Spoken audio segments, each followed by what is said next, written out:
Assalamualaikum warahmatullahi wabarakatuh. Di sini saya yang bernama Amanda Salsabila Lubis, NPM 218400232, sekaligus moderator pada pemakalah kali ini. Untuk kelompok ini kami akan membawakan judul yaitu mengenai tentang isu-isu perlindungan konsumen yang akan saya bawakan dan teman-teman saya bawakan. Untuk pemateri yang pertama yaitu saya serahkan kepada. Perkenalkan, nama saya Jerry Martin Leonardo Purba. Saya pemateri pertama. Saya akan membacakan isu-isu konsumen. Perkenalkan, nama saya Junedi Simbolon. Di sini saya pemateri kedua dan di sini saya akan membahas tentang isu praktik tidak sehat dalam hukum perlindungan konsumen. Pertama sekali, perkenalkan nama saya Agustinus Romario Saloho dengan nomor NPM 218400172. Dengan ini saya sebagai pemateri ketiga.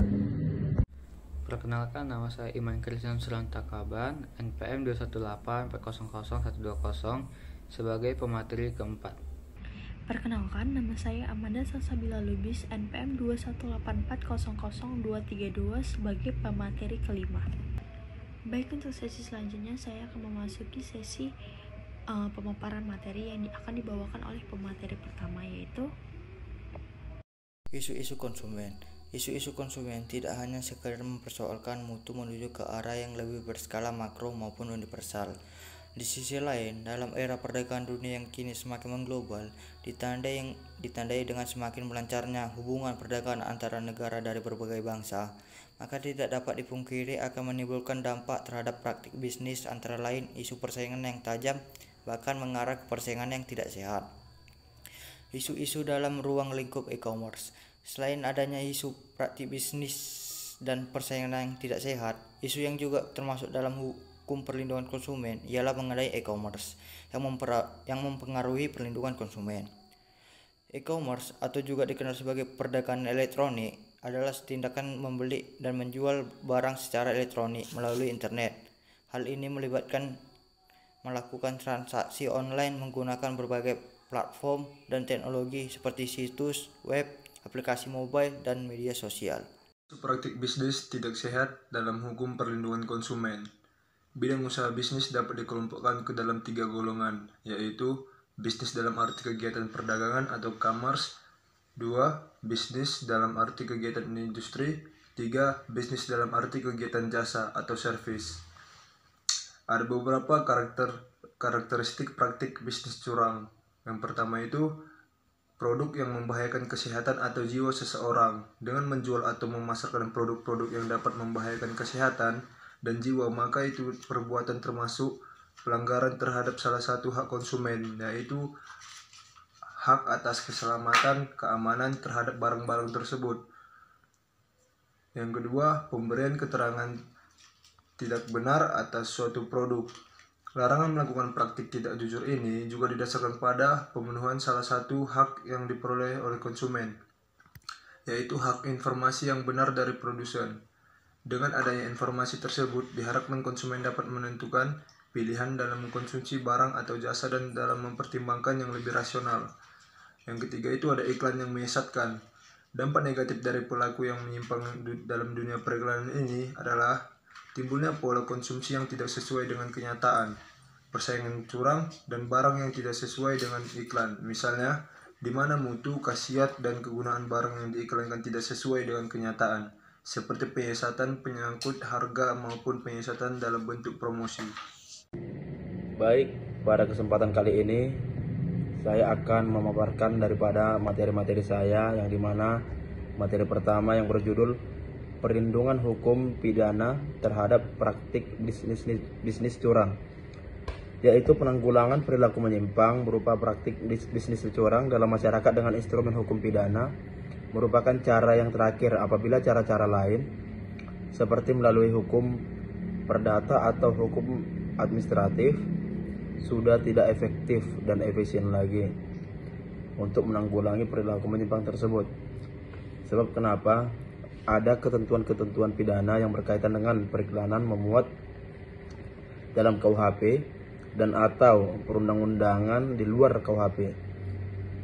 Ada ketentuan-ketentuan dimaksud antara lain terdapat pada yang pertama pasal 204 yang kedua pasal 205, yang ketiga pasal 310 nomor 2, yang keempat pasal 323, yang kelima pasal 378, dan yang keenam pasal 382, yang ketujuh pasal 386, dan yang terakhir pasal 390 Kitab Undang-Undang Hukum Pidana atau KUHP.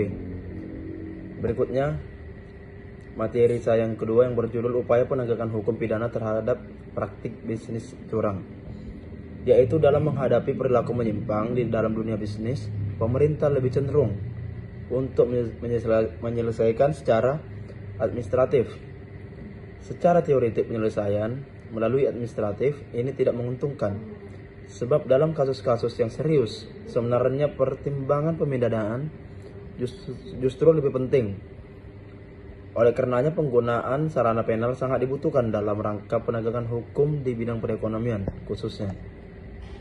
Adapun beberapa contoh kasus praktik bisnis yang tidak jujur, salah satunya yaitu PT Megasari Makmur dengan produknya obat nyamuk HIT dinyatakan ditarik dari peredaran karena penggunaan zat aktif Propoxur dan Diklorpos yang dapat mengakibatkan gangguan kesehatan terhadap manusia.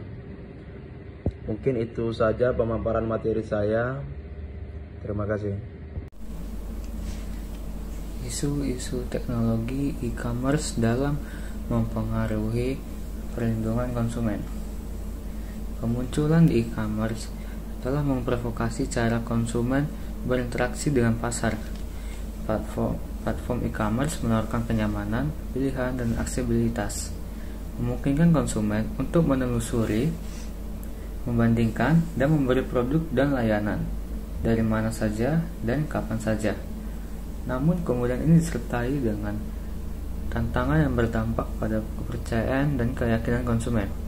Transaksi digital menimbulkan kekhawatiran terkait privasi data, pelanggaran keamanan, praktik penipuan kualitas produk, dan sengketa lintas batas. Akibatnya, peran perlindungan konsumen di era digital telah menjadi subjek penyelidikan yang ketat. Selanjutnya, konsumen harus melindungi dirinya sendiri dan ini dapat tercapai bila konsumen sadar akan hak-haknya. Praktik bisnis curang mengakibatkan persaingan tidak sehat di antara para produsen yang dapat merugikan terhadap konsumen. Baik, untuk materi selanjutnya akan dilanjutkan oleh saya, yaitu mengenai tentang perlindungan hukum bagi konsumen dalam transaksi e-commerce. Berdasarkan pasal 1 angka 1 Undang-Undang Perlindungan Konsumen memberikan perlindungan kepada setiap konsumen yang merasa hak-haknya dilanggar atau dirugikan oleh pelaku usaha. Dalam Undang-Undang Perlindungan Konsumen ditentukan secara rinci hak-hak konsumen yang berarti pula konsumen pengguna transaksi e-commerce. Terdapat juga pada pasal 4 Undang-Undang Perlindungan Konsumen berdasarkan pasal 4 huruf B tersebut dalam kaitannya dengan konsumen pengguna transaksi e-commerce, maka pihak pelaku usaha atau penjual harus menyediakan barang jasa dengan nilai tukar dan kondisi serta jaminan yang dijanjikan. Berdasarkan pasal 4 huruf C, pelaku usaha atau penjual dalam transaksi e-commerce sebaiknya memberikan keterangan secara jelas mengenai produk, kondisi, dan spesifikasi barang atau keterangan lainnya yang berkaitan dengan barang yang diperjualbelikan. Berdasarkan pasal 7 huruf B menyebutkan bahwa pelaku usaha berkewajiban memberikan informasi yang jelas dan benar, jujur mengenai kondisi dan jaminan barang atau jasa serta memberikan penjelasan penggunaan, perbaikan, dan pemeliharaan barang tersebut. Berdasarkan pasal 7 huruf D berkaitan dengan konsumen penggunaan transaksi e-commerce, maka pelaku usaha atau penjual wajib menjamin mutu barang atau jasa yang diproduksi sesuai dengan standar mutu barang dan jasa yang berlaku serta sesuai dengan kondisi barang yang ditawarkan. Selanjutnya masuk ke perlindungan hukum bagi konsumen dalam transaksi e-commerce. Terdapat perlindungan hukum ditinjau dari Undang-Undang Informasi dan Transaksi Elektronik. Undang-Undang Nomor 11 Tahun 2008 tentang Informasi dan Transaksi Elektronik mengatur beberapa ketentuan yang merupakan bentuk perlindungan hukum kepada konsumen pengguna transaksi e-commerce. Perlindungan hukum tersebut berdasarkan pasal 2 Undang-Undang ITE dan pasal 9 Undang-Undang ITE. Masuk ke dalam contoh kasusnya, yaitu e-commerce Tokopedia diretas hacker, 91 juta data akun pengguna dan 7 juta akun micet dikabarkan bocor dan dijual ke dark web. Pada 2019, Tokopedia mengklaim memiliki 91 juta pengguna. Awalnya, peretasan dengan nama akun Waib Sodeng menawarkan 15 juta data akun pengguna Tokopedia di forum Reddit Forums. Hacker meminta bantuan peretas lainnya membuka kunci algoritma password akun tersebut karena masih dihash. Data yang ditawarkannya berupa user ID, email, nama lengkap, tanggal lahir, password, dan sandi. Ia mengklaim data ini dari peretasan yang terjadi pada 20 Maret 2020. Hacker membagikan data Tokopedia sebanyak 15 juta data dituliskan pada Reddit Forum. Sehari kemudian, hacker mengumumkan setelah menjual 91 juta data seharga $5.000 atau setara dengan 75 juta. Ia menjualnya di Empire Market, pasar gelap di luar dark web. Manajemen Tokopedia sendiri sudah mengakui akan adanya upaya pencurian data penggunaan Tokopedia, namun informasi penting seperti password tetap berhasil terlindungi. Tokopedia menerapkan keamanan berlapis, termasuk dengan OTP yang hanya dapat diakses secara real-time oleh pemilik akun.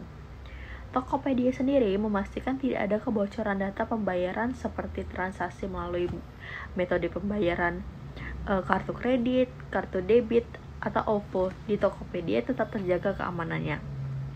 Maka dari itu, Tokopedia sebagai penyelenggara sistem elektronik atau PSA memiliki kewajiban memenuhi standar perlindungan data pribadi yang dimuat dalam Peraturan Perundang-undangan Nomor 71 Tahun 2019 dan Peraturan Menkominfo Nomor 20 Tahun 2016. Pakar keamanan cyber Pratama Persada mengatakan data untuk password akun Tokopedia masih dienkripsi. Namun, tinggal menunggu waktu sampai ada pihak yang bisa membukanya. Karena itu, seharusnya Tokopedia melakukan update dan informasi kepada seluruh pengguna segera untuk melakukan pergantian password. Karena apabila terjadi pembukaan, pastinya salah satu yang akan dilakukan adalah takeover akun. Lalu, pelaku secara random akan mencoba melakukan takeover akun medsos dan marketplace lainnya. Karena ada kebiasaan penggunaan password yang sama pada semua platform. Pratama menggarisbawahi yang bisa dilakukan pengguna Tokopedia adalah mengganti password dan mengaktifkan OTP atau on-time password lewat SMS. Lalu, pengganti semua password dari akun medsos dan platform yang marketplace selain Tokopedia. Jadi kesimpulannya itu ialah e-commerce adalah salah satu sektor ekonomi yang berkembang dengan cepat berkat perkembangan teknologi. Kehadiran e-commerce memberikan banyak manfaat solusi serta penolong yang luar biasa kepada konsumen. Namun transaksi e-commerce menjadi tantangan yang positif sekaligus menjadi tantangan yang negatif karena bisnis modern dengan tidak melibatkan tatap muka langsung. Berarti e-commerce membuka ruang persaingan yang sehat di antara pelaku bisnis untuk merebut persaingan pasar. Sekian dari saya, terima kasih. Baik, berikut materi dari kelompok kami. Jika ada kekurangan atau kesalahan, kami mohon maaf dan kami berharap dapat dimaklumi. Saya sebagai moderator mengucapkan terima kasih. Wassalamualaikum warahmatullahi wabarakatuh.